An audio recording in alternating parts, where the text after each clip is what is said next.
ওই দিন আমরা পেয়েছি যেই দিনের কারণে নবীজি তুষকের ভিতরে ঘুমাইতে পারে নাই।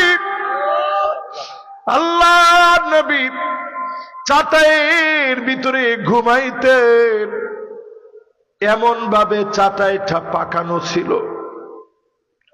হযরত ওমর একদিন গেলেন, নবীজিকে সালাম দিয়ে ঘরের ভিতরে প্রবেশ করলেন। আল্লাহর নবীর মুবারক পিঠের দিকে তাকায় আছে, চাটাইয়ের দাগগুলো এমন ভাবে পড়ে গেছে। সহিহ বুখারী সহিহ মুসলিমে হাদিস আসছে, আল-লুলুল মারজান ফি মাত্তাফাকা আলাইহি শাইখানের মধ্যে হাদিস আসছে, হযরত ওমর বাচ্চা মানুষের মতো নবীজির পিঠের দাগগুলা দেখে হাউমাউ করে কেঁদে দিয়েছে। ও নবী,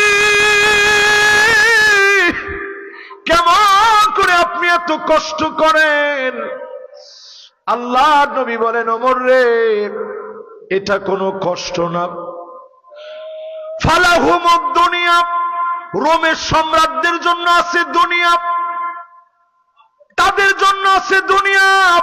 ওয়ালানাল আখিরাত, আমাদের জন্য যিনি আখিরাতের দুয়ার খুলে দিবেন তিনি কে?